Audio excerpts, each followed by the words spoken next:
J'aimerais surtout me concentrer sur les blockbusters, j'aimerais qu'on parle des blockbusters qui sont sortis cette année. Parce qu'il y a pas mal de trucs différents. Alors vous allez me dire, ouais, il part des blockbusters, c'est facile, mais pas tant que ça, parce qu'en fait, bizarrement, dans ce qui est sorti en termes de blockbusters cette année, c'est très éclectique. Il y a beaucoup de trucs différents, et c'est intéressant.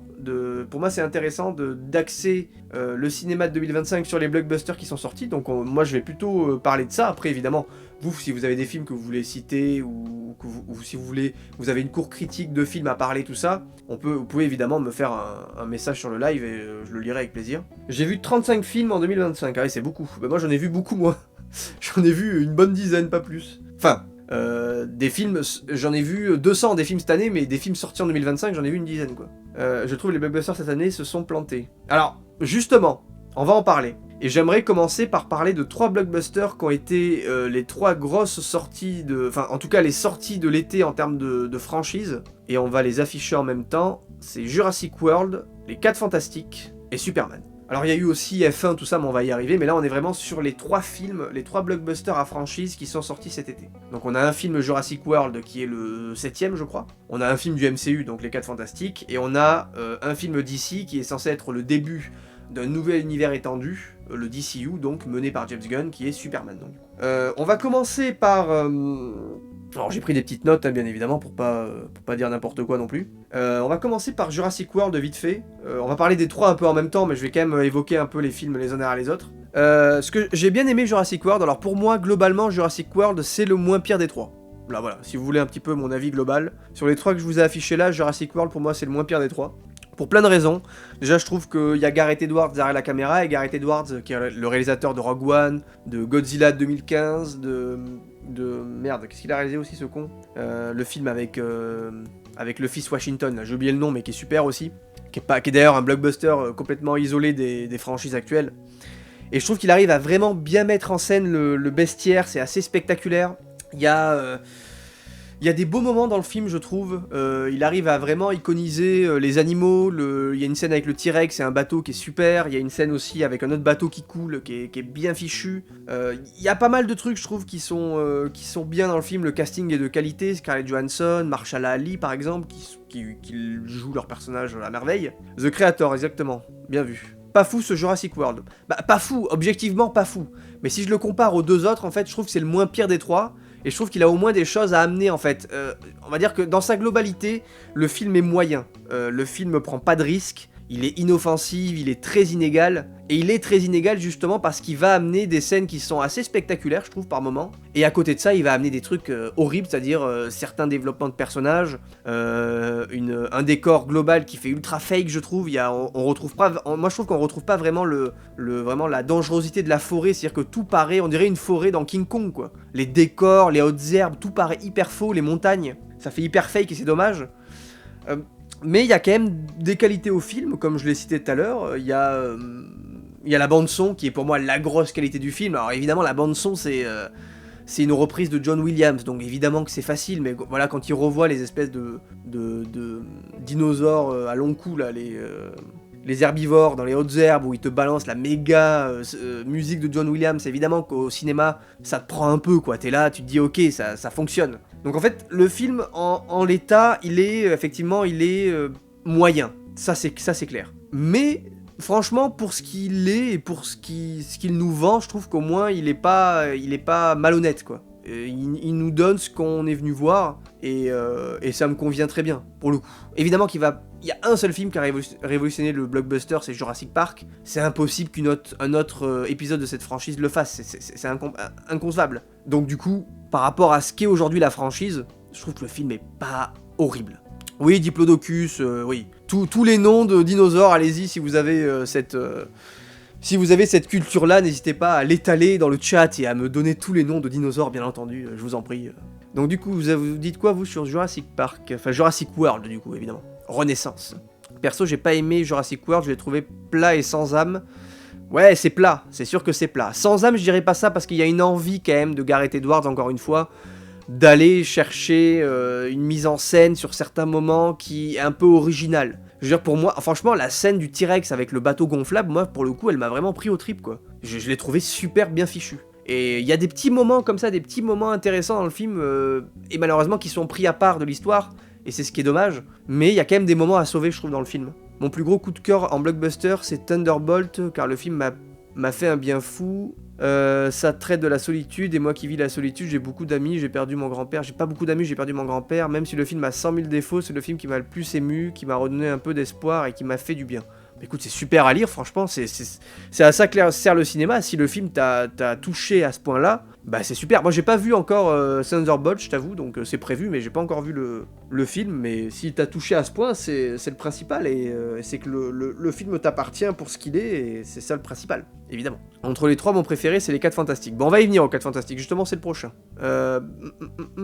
Bonsoir, j'ai bien aimé... Salut Captain, bonsoir, j'ai bien aimé le film, car je l'ai pris pour un film avec des dinosaures et non un Jurassic Park.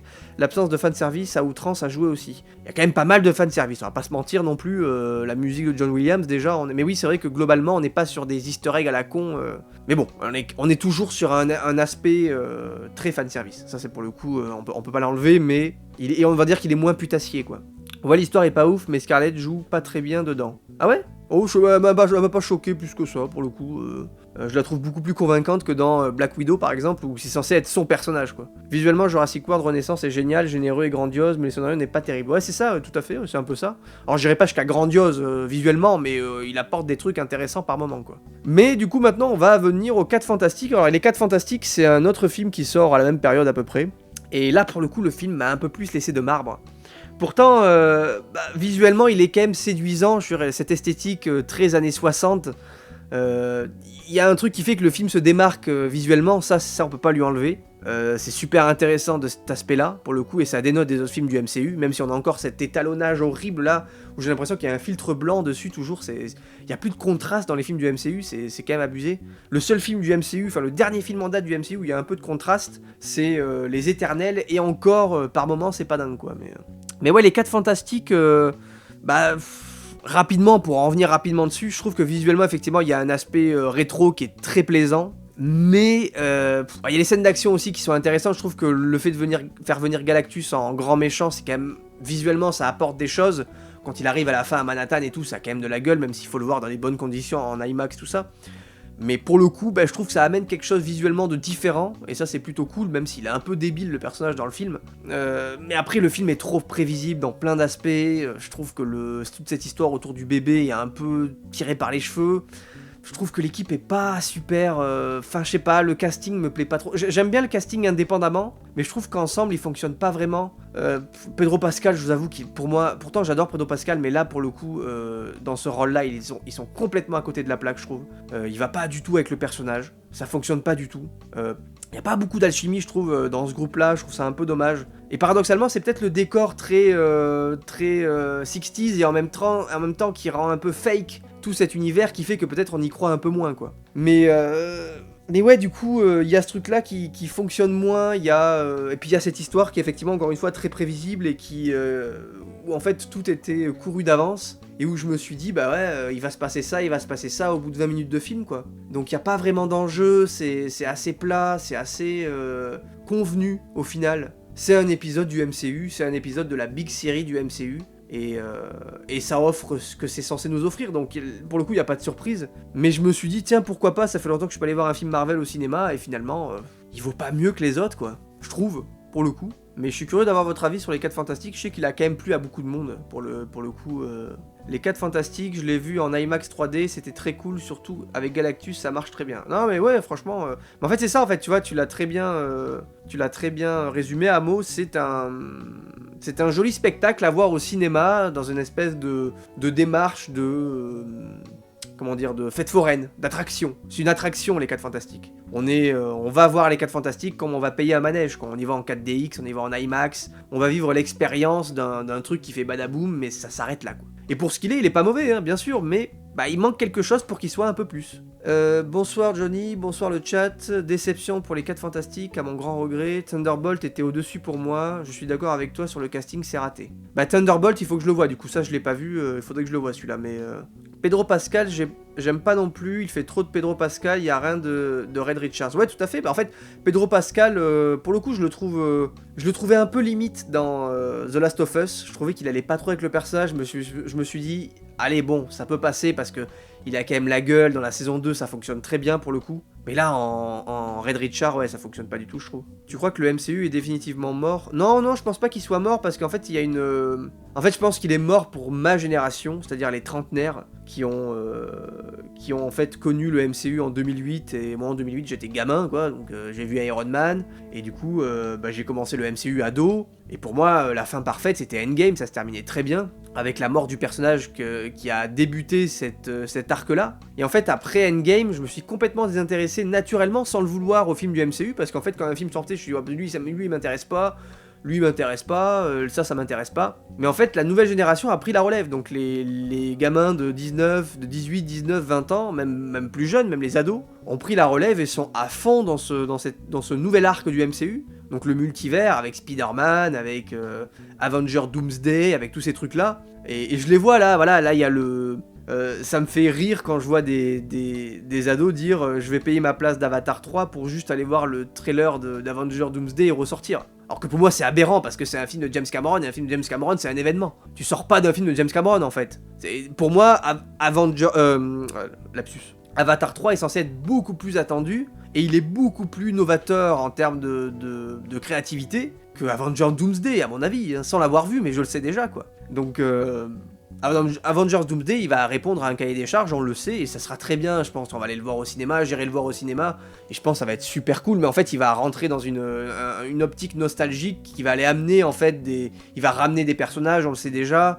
Il va connecter le personnage d'Iron Man avec le personnage de Doomsday parce que c'est de Doom parce que c'est le même acteur qui le joue, donc Robert Downey Jr. Donc on sait déjà à peu près ce qui va se passer, il va y avoir des faux cliffhangers un peu pour nous teaser la suite. Mais là vraiment ça commence à parler vraiment aux fans de comics. Donc en fait moi je dénigre pas le truc, c'est juste qu'en fait moi ça ne me parle plus. En l'état, je suis plus la cible. Et c'est pareil pour Superman, on n'est pas que sur le MCU, Superman là de James Gunn, on va en parler, mais c'est pareil en fait quand je suis allé le voir, je me suis dit bah t'es trop vieux pour ces conneries quoi, c'est terminé, c'est plus ta cam parce que en fait t'es passé à autre chose quoi tout simplement.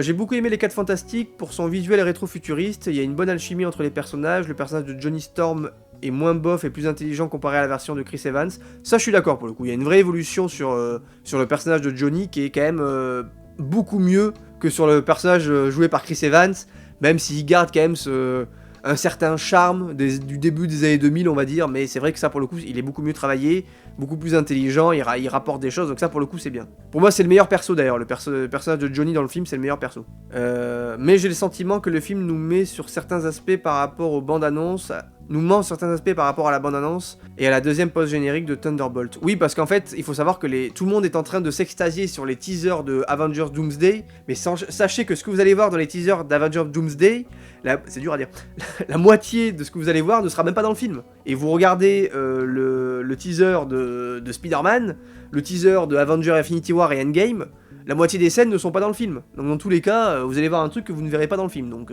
c'est même plus un teaser à ce niveau-là. Ouais, le rétro-futur, là, c'est très cool. Comme je disais, l'aspect rétro-futuriste est très bien amené dans le film. Ça, c'est très cool. Je suis un grand fan de Marvel. On a enfin Galactus respecté. Tu ressens le respect envers les auteurs Stan Lee, Jack Kirby. Je trouve que visuellement, c'est le plus joli entre Superman et Jurassic World. C'est un bon divertissement, un bon film. Pour moi, ça reste mieux que Captain America, mais très loin de Thunderbolt. Ok, bah j'ai pas vu Captain America ni Thunderbolt pour vous dire qu'en fait le MCU c'est compliqué parce que je les ai pas vus tous ces films là. Oui, le dernier Captain America bien évidemment parce que le premier est un super film.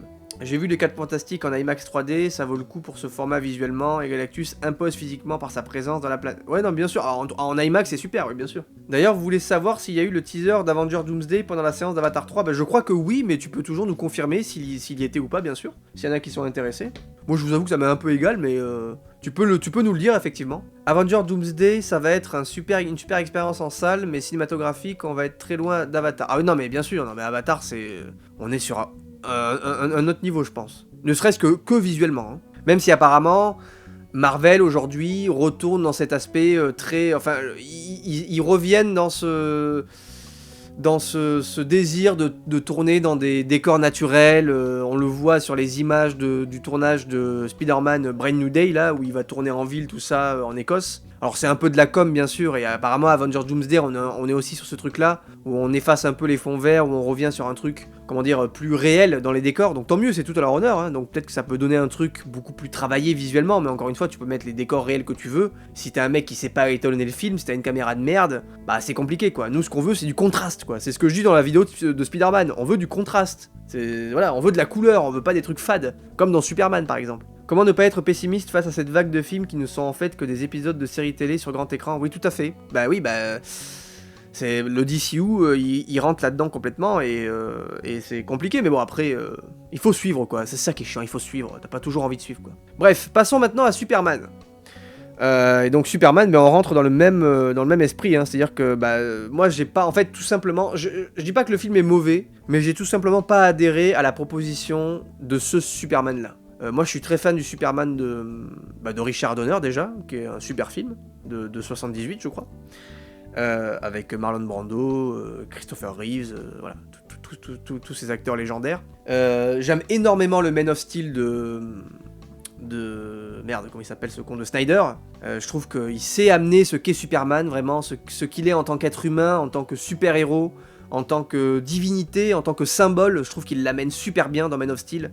Et il est dans cette continuité, que ce soit dans le Batman v Superman et dans la version longue de Justice League. La musique de Hans Zimmer, les questionnements sur l'identité, tout ce qu'amène au final le père de Superman, qui est joué par Kevin Costner, est fabuleux. Moi je trouve que Man of Steel est un des meilleurs films de super-héros. Donc du coup, comme ce Superman-là, il prend le total opposé de ce qu'est Man of Steel, forcément, c'était difficile pour moi d'adhérer au truc. Tout simplement parce que, pour moi, le Superman qui est dépeint dans le film de James Gunn, c'est pas mon Superman, en fait, tout simplement. On est sur un truc tout aussi académique, hein. C'est-à-dire que on est sur un blockbuster qui a été commandé par un studio, tout ça, mais malgré tout, je trouve que dans le Superman de Snyder, il y a plus de cœur, et surtout, il y a plus de travail visuel. Je veux dire, c'est tourné en pellicule, il y a des décors réels, il y a un vrai... Regardez le making-of de Man of Steel, franchement, on est sur du cinéma, sur ce qu'il est censé être, dans le sens le plus propre, quoi. Visuellement, Superman, c'est assez dégueulasse, quoi. Et j'ai vu récemment le trailer de Supergirl, et on part sur la même dynamique, quoi. Et c'est ce que j'évoque dans ma dernière vidéo sur Spider-Man sur YouTube, c'est qu'on a des films qui ne ressemblent plus à des films, quoi. Des films plats, qui sont pas étalonnés, qui sont tournés en fond vert, où il n'y a pas de contraste, où il n'y a pas de couleur, où c'est fade, où t'as toujours cette espèce d'horizon avec un coucher de soleil qui rend fake tout le truc, enfin c'est dégueulasse, quoi. Et là le Superman, visuellement, il est horrible, quoi. J'étais en salle et j'étais là, mais c'est moche, c'est un truc de fou. Les costumes, enfin, rien n'allait, quoi. Franchement, je suis pas rentré dedans une seule seconde. Le personnage, je l'ai trouvé limite antipathique, quoi, de Superman. Je veux dire, c'est Superman. Alors, en faire un humain et prendre le contre-pied de ce qu'a fait Snyder, ça c'est logique. Évidemment, tu vas pas raconter la même histoire. Donc le fait qu'ils prennent le contre-pied de ce qu'a fait Snyder pour ramener le côté plus humain du personnage, même si je trouve que Snyder ramenait déjà le côté très humain du personnage, hein, avec des doutes, le mec il va à l'église, il se questionne, il machin, je veux dire, on est quand même sur un aspect très humain, quoi. Hein. Mais là il va sur un aspect trop humain, en fait, c'est-à-dire que déjà il se fait... Alors, c'est le cliché que tout le monde a dit, mais malgré tout c'est la vérité, c'est-à-dire qu'on a Superman qui se fait éclater la gueule pendant 2 heures de film. Et c'est bien en fait que Superman paraisse plus faible, par pas mal d'aspects, parce que ça veut dire qu'on peut s'attacher à lui, qu'on peut craindre pour lui, donc c'est bien. Le problème c'est que là il se fait un peu trop tataner la gueule, du coup en fait on est là, mais c'est vraiment lui le personnage le plus fort de DC. Parce que si lui là pendant 2 heures il se fait tataner la gueule, j'ai pas hâte de voir Batman qui lui va se faire laminer au bout de 2 secondes. Batman ça va être Kick-Ass, quoi. Donc, et puis en plus, je sais pas, je l'ai trouvé ultra... En fait, j'ai l'impression que c'était un mec un peu toxique, quoi. Un mec ultra colérique qui s'énerve pour rien, qui tape sur les murs contre sa meuf. Enfin, ce genre de mec, quoi. Il m'a dégagé cet esprit-là. Et franchement, je me suis pas attaché à lui, quoi. Je me suis plus attaché au chien, finalement. Au chien qui s'appelle Crypto. Je me suis dit, ah, mais le chien, il est marrant. Le chien, pour moi, c'était le meilleur personnage du film, quoi. C'était le chien. Alors, bon, à partir de là... Donc du coup, globalement, la séance a été pas un calvaire, mais c'était long, quoi. C'était long, ça m'a pas plu.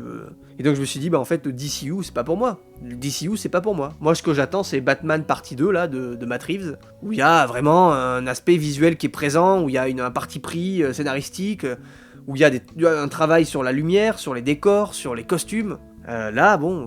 Bah là, en fait, j'ai l'impression de regarder un épisode bonus de Peacemaker, quoi. Et alors, moi, j'aime bien Peacemaker, j'ai bien aimé les 2 saisons de Peacemaker. Mais visuellement, tu me mets Peacemaker au cinéma et Superman à côté, y a aucune différence visuelle. Alors qu'on est sur une série télé et sur un film pour le cinéma. Et ça, le problème, c'est que la différence, ils le font plus. Et du coup, on se retrouve avec un épisode géant qui ressemble à un épisode de série, quoi. Peacemaker, ça m'a pas dérangé, visuellement, ça ressemble à rien. Parce que c'était une série télé. Mais Superman, quand je suis allé le voir et que je me suis dit putain, ça ressemble à Peacemaker, je suis là, oula, c'est un peu dommage quand même. Bon, je vais venir à vous sur le chat concernant Superman. Je pense pas qu'on va être très d'accord beaucoup, mais bon. On est là pour débattre aussi, bien évidemment. Tout à fait. Je partage ton idée sur le fait que je me sens trop vieux pour ces conneries, et pourtant, avec la maturité, je me dis qu'il y avait aussi de très belles conneries de blockbuster. Qu'il y en avait aussi de très belles conneries de blockbuster dans les années 80-90, mais au moins les films ne duraient pas 3 heures et où la technique de fabrication n'était pas aussi grossière. Non mais bien sûr, mais les gamins qui étaient dans les années 60 et qui regardaient des westerns, quand ils voyaient les films de Stallone dans les années 80 et qu'ils avaient 40, 50 ans, ils se disaient mais c'est quoi ces films de merde? C'est pareil en fait. C'est-à-dire que c'est un cycle. Donc à partir de là, c'est logique, tu vois. Mais pour toi, les films des années 80, c'est les films de ton enfance, alors que pour les grands-pères qui regardaient jeunes les westerns dans les années 50-60, bah les films des années 80-90 avec Schwarzenegger et Stallone, pour eux, c'était les films les plus débiles du monde, quoi. Donc on est sur ce cycle-là. Superman est devenu un imbécile dans le film. Ouais, c'est un peu ça, ouais, globalement, c'est un peu ça. Enfin, j'irai pas de manière aussi grossière, moi, de ce truc-là. Et Henry Cavill est Superman, bien sûr. Bon, ça, encore une fois, le comédien, je le trouve pas mauvais, on va dire qu'il joue bien le truc, il a le physique du personnage. C'est vrai qu'Henry Cavill, on est attaché à lui, mais pour moi, le casting, c'est pas le problème du film, hein, pour le coup. Oui, Superman est niais, oui, il a une ambiance enfantine, oui, le Lex Luthor de Nicolas Hoult est un harceleur d'une école, mais je dois avouer que j'ai beaucoup aimé, que j'ai passé un bon moment, les scènes de combat sont sympathiques, le sous-texte politique est intéressant et risqué vu le contexte actuel. Oui, alors, le sous-texte politique, il est quand même... On est au niveau 1 de la géopolitique, mais bon, oui, au moins ça a le mérite d'être là, bien sûr. C'est grossier, pris avec des énormes sabots, mais on va dire que oui, ça a le mérite d'être là. Allez, on va lui accorder ça. Mais c'est pas mon Superman préféré à titre personnel. Et pourtant, c'est le Superman qui respecte le plus celui du matériel de base, les comics. Ah oui, mais moi je lis pas les comics, alors à partir de là, moi je me base sur les films que j'ai vus, et le personnage qui m'a le plus touché dans les films, c'est celui d'Henry Cavill, du coup. Enfin, de Zack Snyder. Mais je doute pas qu'il se rapproche de celui des comics, ça pour le coup. Et c'est pour ça qu'aujourd'hui, les fans des films de comics au cinéma, ce sont les fans de comics également. Donc la boucle est bouclée, et tant mieux pour eux, hein, s'ils s'y retrouvent. Superman, j'ai bien aimé, juste on en fait trop sur James Gunn, même s'il y a quelques idées de mise en scène, malheureusement la BO, c'est qu'une reprise du premier Superman. Trop blague qui gâche l'attention du film. Je crois que la seule scène que j'ai vraiment kiffé dans le film, c'est une scène avec le super-héros noir, là, je sais plus comment il s'appelle, putain. C'est le seul super-héros noir du film, alors je sais plus comment il s'appelle. Mais il y a une espèce de scène qui renvoie justement à l'espèce de plan séquence dans les Gardiens 3 qu'il avait fait avec tous les Gardiens de la Galaxie, où il va dégommer plein de gardes. Là, ça c'était super, c'est la seule scène pour moi qui est vraiment bien travaillée et qui fait vraiment James Gunn dans le film, quoi. Et le chien, du coup, j'en ai parlé, c'est le meilleur perso du film, du coup. Et autant dire les choses, pour moi, le DCU de James Gunn n'a pas commencé avec Superman, mais il a commencé avec son Suicide Squad en 2021. Effectivement, on est dans les mêmes bribes, mais j'ai bien aimé Suicide Squad. Je trouve qu'en fait, l'univers de Suicide Squad lui va à merveille. Alors que l'univers de Superman, pour moi, il est trop noble pour James Gunn. Superman, c'est trop noble pour James Gunn, ça lui va pas en fait. Lui, il lui faut des personnages cassés, il lui faut des débiles en fait, il lui faut des personnages comme les Gardiens de la Galaxie, comme Suicide Squad, c'est ça qu'il lui faut, il lui faut pas Superman, Superman c'est trop sérieux pour lui, je trouve.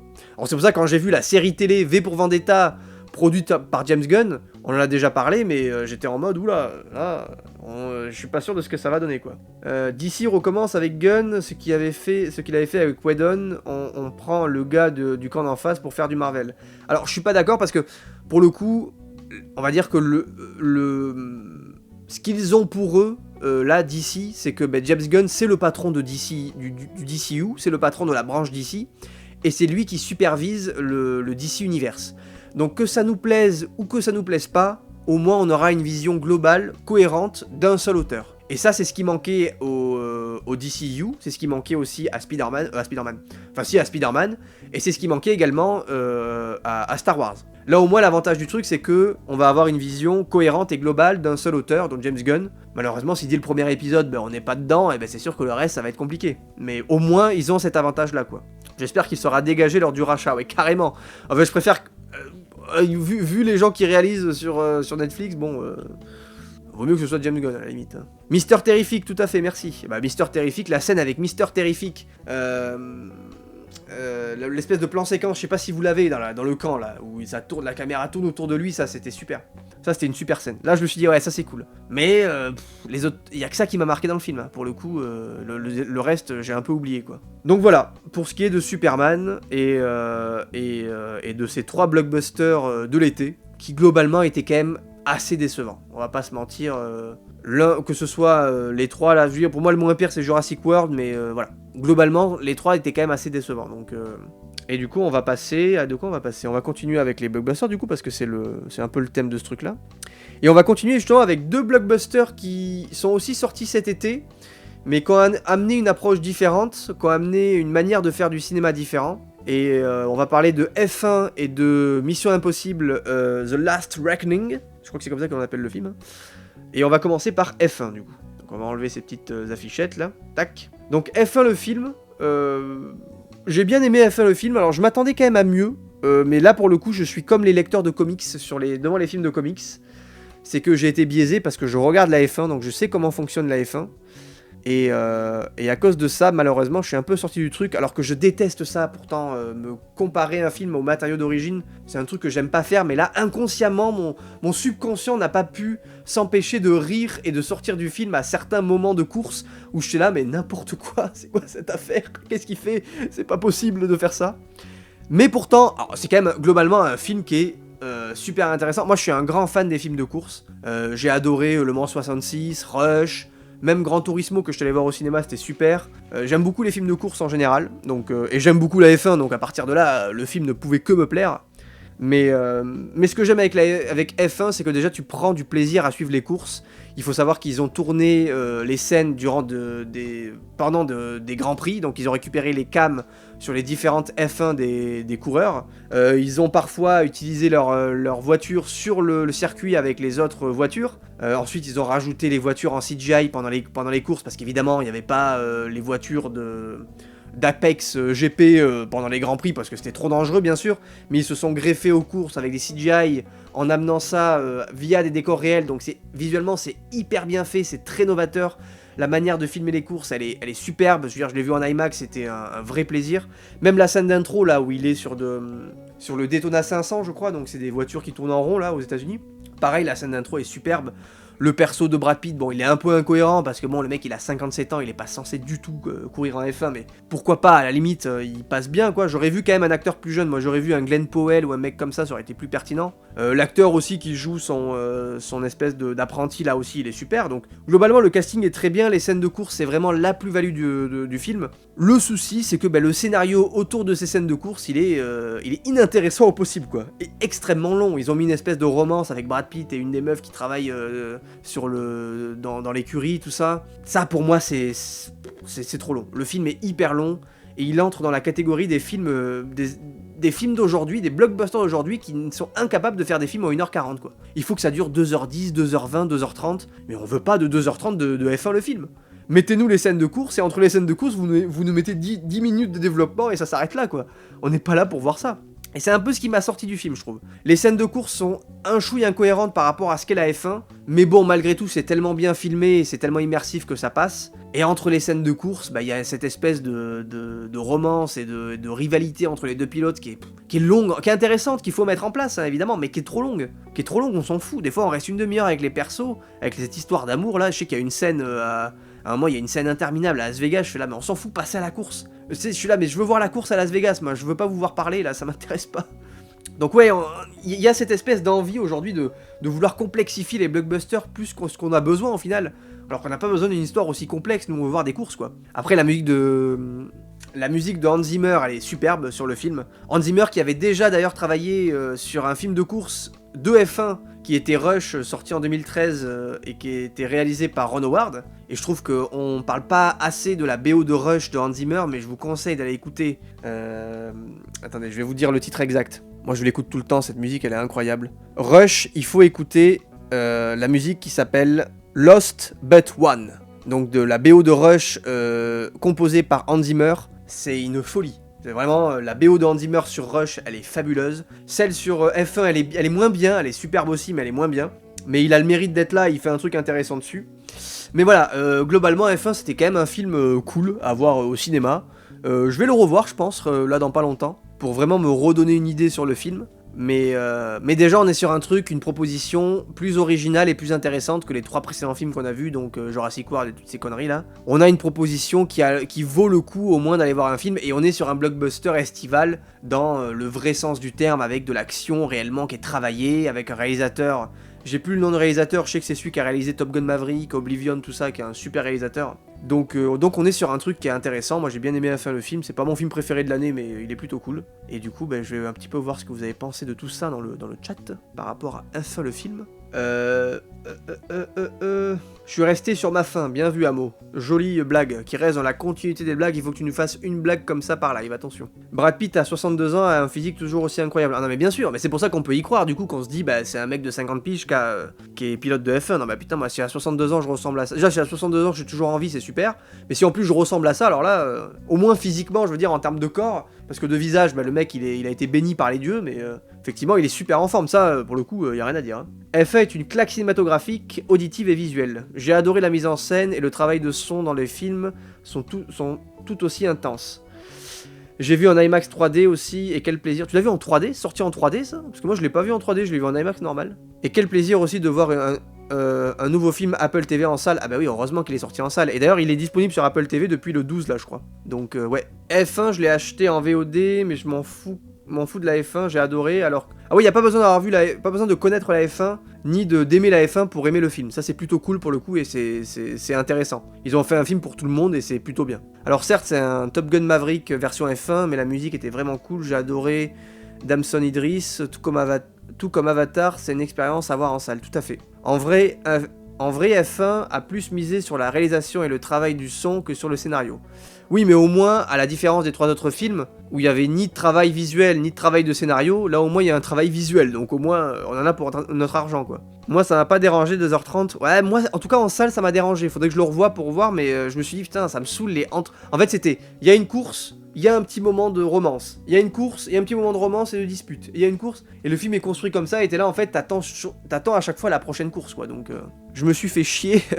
Il y a certes de belles images, mais j'ai rien compris vu que je regarde pas la F1. Par contre, j'ai adoré la BO de Hans Zimmer. C'est bizarre parce que justement, le film est construit de manière à ce que même si tu regardes pas la F1, tu comprennes le fonctionnement d'une course. Et d'ailleurs, les courses ne se passent pas du tout comme ça se passe dans le film. Donc du coup, en fait, pas besoin de comprendre la F1 puisque les fans de F1 se sont tous dit mais qu'est-ce que c'est que ce truc quoi. Enfin, en tout cas, en termes de cohérence de course.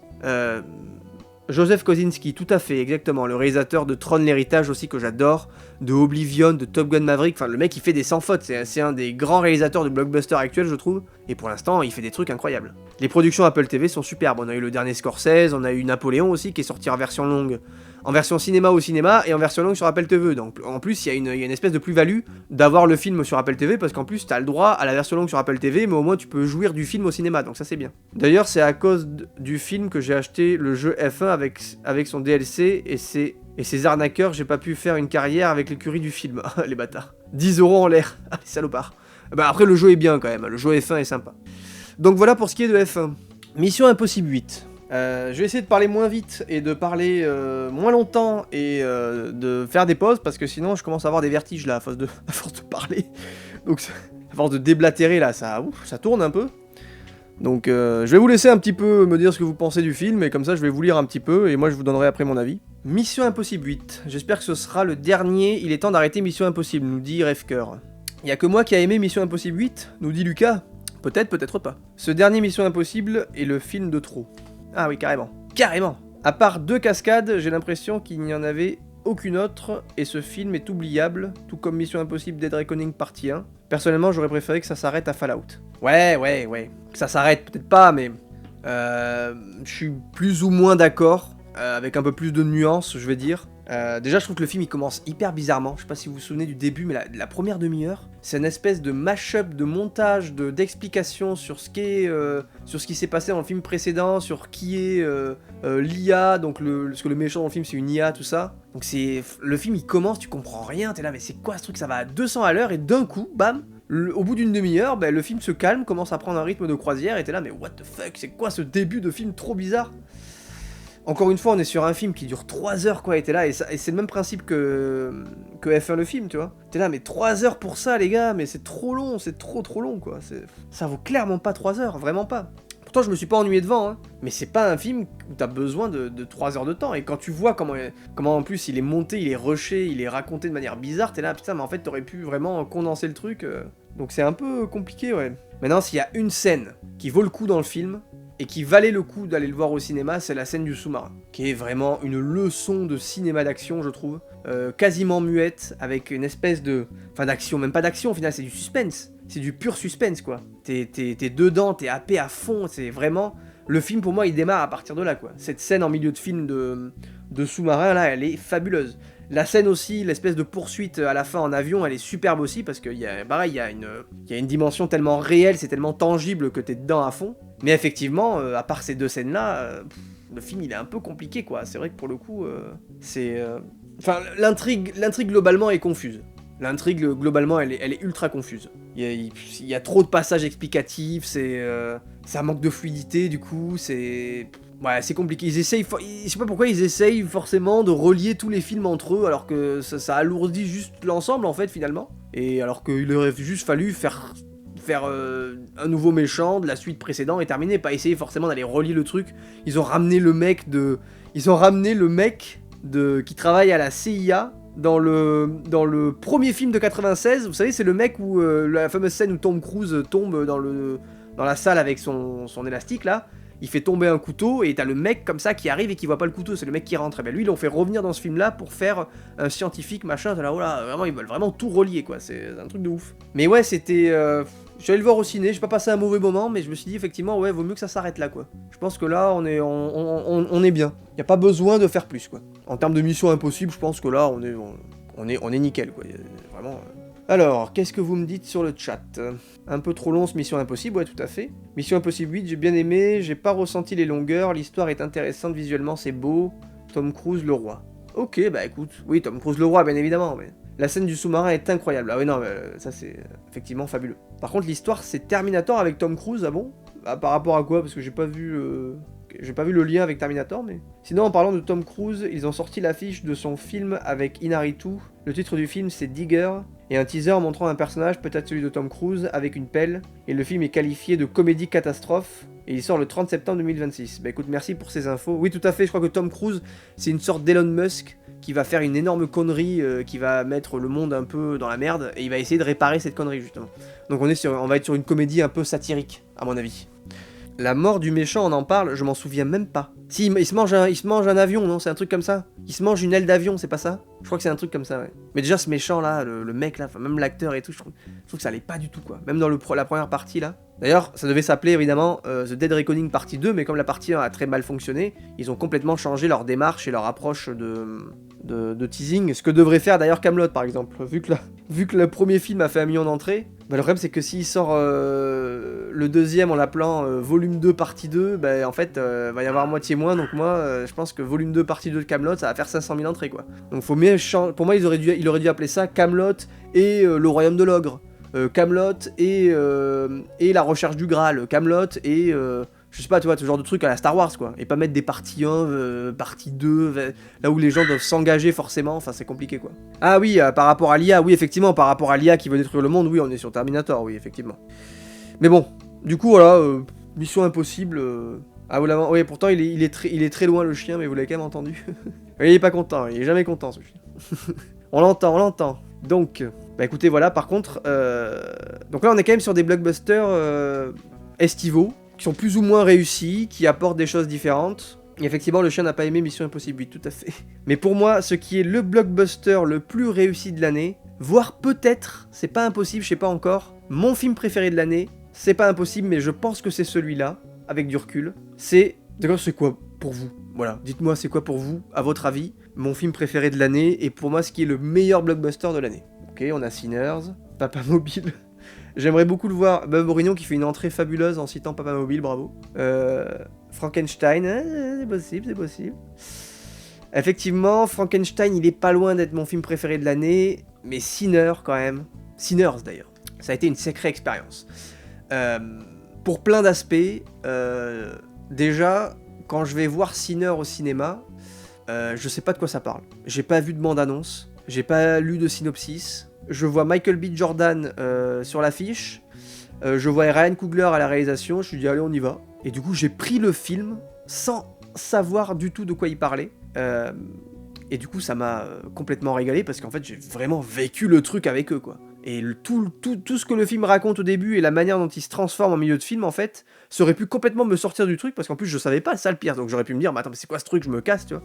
Et finalement j'ai pris le truc à fond du début à la fin. Je trouve qu'il y a il y a un travail sur le son dans ce film qui est absolument fabuleux. Toute l'âme du film repose justement sur la musicalité, sur la manière dont Ryan Coogler va amener les musiciennes, les musiciens, les instruments à la caméra. Il y a une scène évidemment, vous l'avez vu si vous avez vu le film, la scène de danse avec les différentes époques différentes époques et les différents styles musicaux qui vont s'afficher à l'écran avec cette espèce d'anachronisme où on va avoir des danseurs de hip-hop durant les années 30. Alors on sort complètement de l'aspect de l'aspect intrinsèque de ce qu'est un film puisqu'on va carrément amener des personnages qui sont pas du tout censés être là, mais j'ai trouvé ça tellement beau visuellement, ça sonnait tellement bien. J'arrête pas d'écouter la bande son, elle est superbe. Franchement le film il m'a régalé de fou et en fait plus le temps passait, plus j'y pensais, je me suis dit putain faut vraiment que je le revoie, et je l'ai pas encore revu depuis mais je vais le revoir très bientôt et le film est un vrai régal je trouve, et pour moi on parlait de blockbuster, franchement, c'est un blockbuster qui ne vient pas d'une franchise, où il y a juste une tête d'affiche bankable, où il y a un réalisateur connu, un auteur, et c'est produit par la Warner, et du coup, on a un film qui est super, qui sort des sentiers battus, qui est là pour nous divertir, mais qui raconte aussi des choses. Je veux dire, il y a un mélange des genres qui est hyper intéressant, même si ça peut être déroutant pour certains, ça je l'entends. Le film va faire penser à Une nuit en enfer, bien évidemment. Ça, certains ont la ref, et c'est la ref principale, bien sûr, dans cette espèce de retournement de situation, justement, et c'est pas plus mal, hein. On peut s'inspirer des meilleurs films, bien évidemment. Et moi, je trouve que c'est un divertissement généreux, je trouve que ça raconte des choses, je trouve que, voilà, le film est superbe. Je vois pas ce que je peux dire de plus à part ça, le film est super, si vous l'avez pas vu, n'hésitez pas, mais... Sinner, j'ai bien aimé, le film est trop long à démarrer, c'est vraiment dommage, par contre la BO du film est géniale. Le film est trop long à démarrer, oui et non, puisqu'en fait le film justement démarre d'une manière totalement différente de ce qu'il est censé être et de ce qu'il va raconter par la suite, donc c'est important que ça démarre comme ça. Prochain film de Coogler, Black Panther 3, vu ce qu'il a fait sur les deux précédents, pourquoi pas, moi ça me gêne pas. Quelle magnifique expérience cinématographique, visuelle et auditive, Sinners, quel plaisir, peut-être le meilleur film de Ryan Coogler, l'univers est incroyable, le folklore est bien mené, la musique est dingue, et en IMAX c'est une magnifique expérience. Malheureusement je l'ai pas vu en IMAX, et si j'avais su ce que j'allais voir, parce que je savais pas ce que j'allais voir, donc j'allais le voir comme ça, dans une salle au CGR, mais si j'avais su ce que j'allais voir, franchement j'aurais fait la route pour le voir en IMAX effectivement. Et la VF est très bien d'ailleurs, je l'ai vu en VF, et elle passe très bien pour le coup. Faudra que je le revoie en VO, mais la VF m'a pas... Blockbuster d'auteur tout à fait, et c'est ce qu'a fait Warner en 2024 et 2025. Avec Barbie, avec Furiosa, avec Mickey 17 réalisé par Bong Joon-ho, avec Sinners, avec Joker Folie à 2. Alors il y a des films plus ou moins réussis, mais au moins Warner a tenté des trucs, a amené des films d'auteur, des blockbusters d'auteur au cinéma. Parfois ils se sont plantés avec Mickey 17 ou Furiosa, parfois non avec Sinner par exemple, qui a fait un carton pas possible. Donc Warner pour le coup, c'est pour ça que leur rachat par Netflix, quand tu sais ce qu'ils ont apporté au cinéma, au cinéma hollywoodien sur ces 2 dernières années en salle, quand tu sais qu'ils vont se faire racheter par Netflix, ça donne pas très envie quoi. Pendant les vacances, go revoir Sinners, ah bah oui ça à mon avis. C'est pas trop un film de Noël, mais à mon avis, il va partir, pendant les vacances de Noël, il va partir en revisionnage, oui, tout à fait. Mais j'arrive pas à me trouver le Steelbook 4K, quoi. Et j'ai pas réussi à me le procurer, le Steelbook 4K, et aujourd'hui, il est hors de prix, je suis dégoûté. Du coup, je vais me le prendre en amarré, mais bon, j'aurais bien aimé avoir un beau Steelbook pour un film que j'aime autant, quand même. Ah ben voilà, Amo qui nous dit, j'ai le Steelbook 4K de Sinner, déjà rematé 2 fois, tu veux pas me le vendre, Amo, ton Steelbook 4K? Je le trouve pas, moi, il est trop cher. Better Man est-il un blockbuster, selon vous? Better Man, c'est le film de... C'est le biopic de Robbie Williams, là, non, c'est ça? Ouais, c'est ça. Je l'ai pas vu, celui-là, apparemment, il est super. Ouais, oui, je pense que c'est un blockbuster, oui.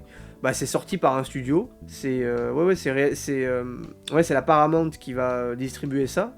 C'est produit par Ouais, par plusieurs par plusieurs productions, distribuées par Paramount. Oui, bah oui. Les biopics sont un peu des blockbusters, hein, en quelque sorte, puisque c'est quand même des gros films qui sont magnifiquement teasés. À chaque fois, les Elvis et tout, il y a de la com qui est incroyable autour de ça. Donc ouais, pour le coup, mais je l'ai pas vu celui-là. Bizarre qu'il ait vite pris autant de valeur, il est sorti il y a pas longtemps. Ouais, mais en fait, je pense qu'ils en ont fait très peu. Ils en ont fait très peu, et du coup, en fait, introuvable, quoi. Si tu l'as pas précommandé au bon moment, le film est devenu introuvable. Donc aujourd'hui, il est devenu un peu cher, quoi, malheureusement. Bref, Sinner, je vous dirai à la fin quels sont mes 3 films préférés de l'année. Il est dedans, mais je pourrais pas faire vraiment de classement, je pense. J'arrive plus à faire des top 10 avec 10, 9, 8, là, ça j'arrive plus. Maintenant, je suis sur du top 3, top 5, et on reste sur un truc global, quoi. Donc, après Sinner, parlant de notre blockbuster signé Warner, d'ailleurs, un blockbuster d'auteur qui est sorti il y a pas si longtemps, avec un certain DiCaprio, c'est Une bataille après l'autre. Une bataille après l'autre. Alors, je l'ai vu il y a pas très longtemps, celui-là. J'ai bien aimé, c'est pas mon préféré de Paul Thomas Anderson, bizarrement. J'en avais beaucoup d'attentes. Je dis pas que j'ai été déçu, mais je m'attendais pas à ça. Je trouve l'histoire un peu convenue. J'ai trouvé l'histoire un peu convenue, finalement. J'ai bien aimé le film, mais j'ai trouvé ça un peu convenu. J'ai trouvé qu'il y avait un souci sur la façon dont l'histoire était amenée. Là, on est vraiment en termes de construction pure, hein, évidemment. Mais je trouvais que ça trop simpliste, justement, par rapport à ce que ça raconte et ce que ça doit raconter. Je me suis retrouvé devant une comédie noire, un peu, ce qui est pas plus mal, hein, au final, mais je m'attendais pas à ça. Maintenant, la performance de tout le casting est superbe, hein. Sean Penn, il est fabuleux. DiCaprio, il y a aussi Teyana Taylor, Teyana Taylor, je crois que c'est la mère. Il y a Chase Infinity aussi, qui est superbe. Benicio del Toro, magnifique également. Non, le casting est superbe, tout le monde joue très bien. Il y a des scènes qui sont fabuleuses en termes de mise en scène. Là, en tête, j'ai la scène de course-poursuite à la fin, avec cet aspect de route en vague comme ça, qui va amener un suspense et une tension absolument incroyable, je trouve ça, pour le coup. La course-poursuite à la fin, il n'y a pas besoin que les voitures roulent à 300 à l'heure, vraiment juste utilise la route à bon escient, la manière de le mettre en place et tout, je trouve que ça amène une tension qui est dingue. D'ailleurs, on le voit sur l'affiche, là, c'est ce qu'ils ont mis en avant en bas. Les routes qui montent et qui descendent comme ça c'était incroyable pour le coup. Et puis il y a une atmosphère visuelle et sonore qui est quand même assez spéciale, c'est un beau film quoi. C'est un beau film, j'aurais adoré, je sais qu'il est sorti en IMAX 70 mm dans certains pays, il est sorti en IMAX chez nous, j'aurais adoré le voir en IMAX. Parce que c'est un film qui est shooté de manière, je crois qu'il est tourné en pellicule. Là pour le coup on a un film qui est vraiment bien étalonné quoi. On a un film qui a du contraste, qui a de la couleur, qui est réaliste. C'est con de dire ça, mais dès que tu tournes en décor naturel, d'un coup, ça amène un aspect complètement différent, quoi. Donc le film, visuellement, est magnifique, en termes de sonorité, la bande-son est superbe, la musique est superbe, les effets sonores sont superbes, enfin, voilà. Techniquement, le film est irréprochable, ça c'est sûr que pour le coup, et il y a plein de scènes d'action et plein de scènes de poursuite et d'action qui sont super bien menées. Sean Penn, il est délicieux dans le film. Délicieusement malade, c'est très très drôle. Et donc voilà, je trouve ça c'est quand même original la façon dont le film présente sa narration, mais je pense qu'il faut que je le revoie pour vraiment me remettre dedans, et c'est pour ça que je regrette de ne pas l'avoir vu au cinéma malheureusement. Mais voilà, c'est quand même un des meilleurs films de l'année malgré tout, mais j'avais une attente un peu trop haute peut-être. Je te conseille de regarder Better Man, c'est sûrement le meilleur biopic que j'ai vu, peut-être le top 5 des meilleurs films de l'année. Ok, bah écoute, je note. J'ai adoré Une bataille après l'autre, j'ai pas vu le temps passer et c'est assez intense et drôle par certains moments. Les scènes entre les personnages de DiCaprio et son sensei, joué par Benicio del Toro, sont fun. Sean Penn est excellent. Chase Infinity et la révélation du film, elle est fabuleuse. Elle est d'une intensité, les 30 premières minutes avec elle, là, c'est... limite, j'étais deg de pas la revoir après... un peu plus dans le film quoi. Mais elle est incroyable. Franchement, elle dégage un truc de fou. Ouais. Et pour le coup, c'est même pas une actrice, c'est une chanteuse quoi. On est un peu dans cette vibe un peu Will Smith où elle passe de la chanson, elle fait une transition entre la chanson et le cinéma, mais vu ce qu'elle a livré là, effectivement. Et c'est vrai que les scènes entre Benicio del Toro et DiCaprio sont très drôles. Non mais le film est vraiment super. Hein. Mais je m'attendais pas à ça. Donc je suis un peu décontenancé par le film. Je l'ai aimé, je l'ai trouvé super par plein d'aspects, mais il m'a pris de court sur pas mal de trucs. Et tant mieux, après c'est aussi ça le cinéma, il faut que ça nous sorte de notre zone de confort, il faut que ça nous amène un truc différent. Après moi, pour le coup, il a été tourné en VistaVision, ouais, bah non, mais il est fabuleux, visuellement, il est magnifique. Hein. Un bordel, ce film, j'ai pas aimé perso, trop long. Ok, non, mais ça, je peux comprendre. Je sais qu'il y a plein de gens qui ont pas aimé à cause du message politique, alors ça, je trouve ça un peu stupide. Se rendre compte en 2025 que le cinéma est de gauche, bon, faut un peu être con quand même. Donc oui, et puis je trouve que pour le coup, le film, je trouve, est beaucoup plus subtil que ça. Il prend pas forcément... il prend pas un parti démesuré, quoi. Hein. Je veux dire, il fait passer les révolutionnaires un peu pour des débiles. Je veux dire, la seule poucave du film, c'est la seule personne un peu cisgenre, donc bon... ben, tu vois, il y a un truc un peu... c'est pas forcément aussi manichéen qu'on pourrait le croire, quoi. Mais le film est top. Moi, j'ai beaucoup aimé. Faudrait que je le revoie dans pas longtemps, mais en tout cas, il me reste en tête, ça c'est sûr. Et cette scène de course-poursuite là à la fin, c'est un bonheur à voir, hein, pour le coup. Et on va terminer les films avant de passer du coup aux attentes de 2026 et ensuite aux séries. On va terminer les films avec le dernier que j'ai vu en 2025. Le dernier film de 2025 que j'ai vu, et donc que j'ai vu en date là il y a pas longtemps, c'est Life of Chuck. Et ça pareil, putain, quel plaisir. Quel plaisir ce film. Franchement, on en a parlé un petit peu mardi pour ceux qui étaient là, de Life of Chuck, mais waouh. Bah, en fait, j'ai adoré cet aspect très... comment dire, très niais, un peu niais dans l'histoire, un peu... comment dire... Bah en fait, la construction du film est super intéressante, parce que ça commence par... en fait, c'est un film qui est pas linéaire. Donc en fait, ça raconte la vie de Chuck, donc un personnage joué par Tom Hiddleston. Et en gros, ça commence par la fin de sa vie, et ça continue vers le milieu de sa vie, et donc à la fin, son enfance. C'est le principe du film. Et c'est adapté d'une histoire de Stephen King. Et le début commence, en fait, tu te dis, mais c'est bizarre, le film commence par une séquence post-apo, où en fait, c'est la fin du monde. Et en fait, je sais pas si vous avez vu le film, alors c'est pas un spoil hein, de ce que je vais vous dire, mais... le film commence, et c'est une espèce de scène post-apo où il n'y a pas du tout Tom Hiddleston à l'écran, on le voit à travers des affiches publicitaires, avec écrit Merci Chuck pour cette vie, 39 ans de vie extraordinaire, et il est affiché partout, sur les bancs, sur les panneaux publicitaires, dans le ciel, partout. Tu te dis mais c'est bizarre, c'est qui ce Chuck qui est affiché partout? Pourquoi c'est la fin du monde? C'est une fin du monde un peu bizarre, c'est-à-dire qu'il n'y a plus de ressources, la Californie est tombée, donc il y a plus de ressources, il n'y a plus de terres agricoles, tout ça, donc petit à petit le monde est en train de sombrer. Et d'un coup, en fait, on voit Chuck sur son lit de mort, il est en train de mourir d'une tumeur, et en même temps, la fin du monde, en fait, sa mort coïncide avec la fin du monde. Et là, bam, tu passes au chapitre 2, le milieu de la vie de Chuck, donc c'est-à-dire à ses 30 ans, quoi. Et t'es là, mais waouh, mais en fait, c'est quoi, qu'est-ce qui s'est passé? Ça veut dire qu'en fait, c'est un film fantastique, c'est-à-dire que Chuck, en fait, est relié à l'univers, et s'il meurt, le monde meurt avec lui. Et tu continues d'un coup le film, tu te dis, mais c'est bizarre, qu'est-ce qui s'est passé avec cette intro? Tu continues le film, t'as cette base de film, donc ce milieu de film, où en fait t'as juste un moment de sa vie en fait où il va croiser une bassiste dans la rue, et il va se mettre à danser avec son... Parce qu'en fait c'est un comptable qui a jamais voulu être comptable, il a toujours voulu être danseur.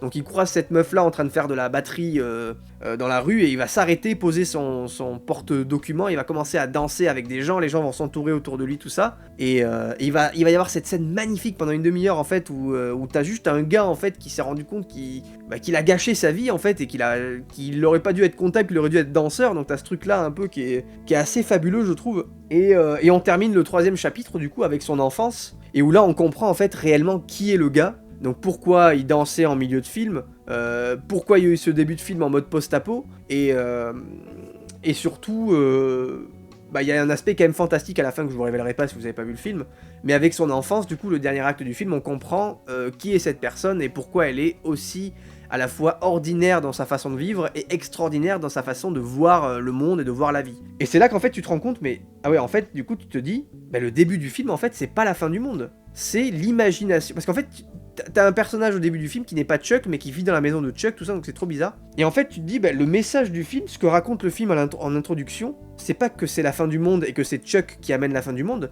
c'est que la fin du monde se passe dans son esprit, en fait. C'est-à-dire qu'on assiste à la fin de la vie d'un homme à travers le monde entier, en fait. Donc, en fait, c'est la fin du monde parce que lui est en train de mourir. Alors, attendez, j'ai pris des notes plus intéressantes pour l'expliquer de manière plus fluide, mais...